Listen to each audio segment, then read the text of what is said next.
বন্ধুরা, তো আমি আবার নিয়ে চলে এসেছি নতুন আর একটা ভিডিও। তো দেখো, আমি আলুর তরকারি বানাবো। দেখো, এগুলো সব নতুন আলু দিয়ে এই শীতকালে আলুর তরকারি কিন্তু ভীষণই ভালো লাগে। তো চলো, আমি এটাই বানাবো, তোমাদের সঙ্গে শেয়ার করব। এই যে আলুগুলোকে আমি আগে ভেজে নেব, সিদ্ধও করা যায়, তো আমি ভেজেই করব আজকে। এদিকে কড়াই গরম হয়ে গেছে, এবার আলুগুলোকে দিয়ে দেবো। সব কটা আলু দিয়ে দেবো, ভালো করে আলুগুলোকে ভেজে নেব। সব কটা আলু দিয়ে দিয়েছি, এবার আলুগুলোকে ভালো করে ভেজে নেব। এদিকে আলুগুলো ভাজা হতে থাকুক, তার মধ্যে আমি মশলাটা রেডি করে নিই। এদিকে মিক্সি নিয়ে নিয়েছি, তো মিক্সির মধ্যে আমি দিয়ে দেবো যে অর্ধেকটা টমেটো, দিয়ে দেবো শুকনো লঙ্কা। এই যে বন্ধুরা, এবার দিয়ে দেবো গোটা জিরে, এবার দিয়ে দেবো টুকরো করে রাখা আদা,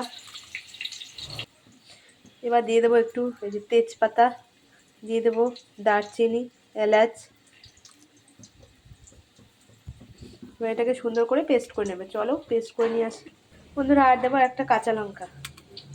এবার এটা পেস্ট করে নিয়ে আসি। ওদিকে মশলাটা পেস্ট হতে থাকুক, তার মধ্যে দেখো এদিকে এই যে আলুটা প্রায় অনেকটা ভাজা হয়ে গেছে, এর মধ্যে আমি কিছুটা হলুদ দিয়ে দেবো, একটা সুন্দর কালার আসবে। দেখো বন্ধুরা, এই যে কত সুন্দর একটা কালার এসছে, হলুদ দিয়েছি। আর একটু ভাজা হবে, আর একটু ভালোভাবে ভাজা হোক, ততক্ষণ আমি এবার মশলাটা পেস্ট করে নিয়ে আসি। দেখো বন্ধুরা, এই যে এদিকে মশলা পেস্ট হয়ে গেছে, এই যে।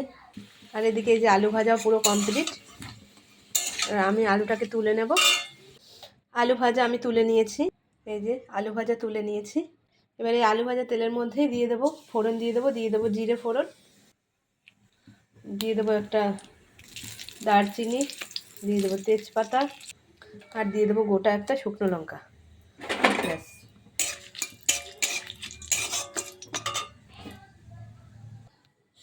এবার দিয়ে দেবো এই যে বেটে রাখা মশলাটা।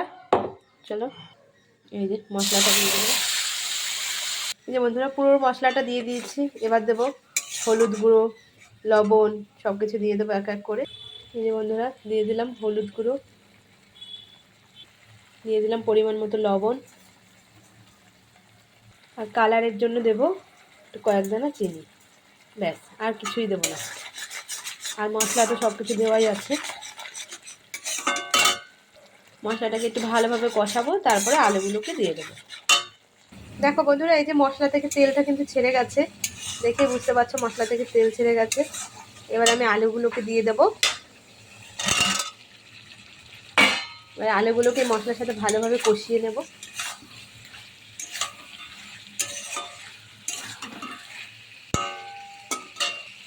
তো বন্ধুরা, এই যে মশলা একদম কষে গেছে আলুর সঙ্গে, এবার জল দিয়ে দিয়েছি, আরও জল দেবো।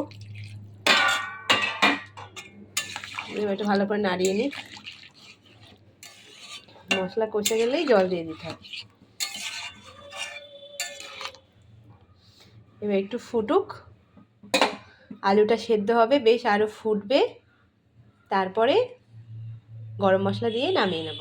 চলো দেখো বন্ধুরা কতটা হয়েছে।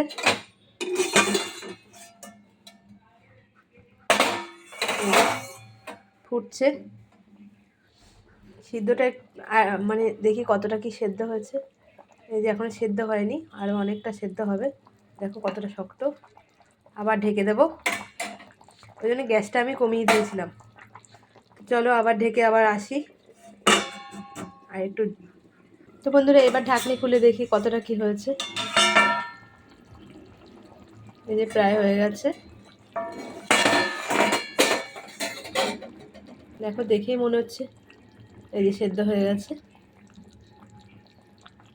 সেদ্ধ হয়ে গেছে। ব্যাস, দেখো কত সুন্দর দেখতে লাগছে। আর একটু টানলেই আমি গরম মশলা দিয়ে নামিয়ে নেব। দেখো বন্ধুরা, এই যে আলুর দম একদম রেডি। এবারে আমি গরম মশলা দিয়ে ব্যাস নামিয়ে নেব। এই দেখো শাহি গরম মশলা দিয়ে দিচ্ছি, বেশি দেওয়ার কোনো দরকার নেই, অল্প দেবে। আমার যতটুকু ছিল ততটুকুই দিয়ে দিলাম, একদমই অল্প ছিল প্যাকেটে। একটু নাড়িয়ে নেব। ব্যাস, দেখো বন্ধুরা, একদম আমার আলুর দম রেডি। পুরো এইভাবে আলুর দম খেয়ে দেখবে, খুবই সুস্বাদু হয়। তো বন্ধুরা আমি এবার নামিয়ে নেব। এই যে বন্ধুরা, এই যে আলুর দম নামিয়ে নিয়েছি, দেখো কত সুন্দর দেখতে লাগছে।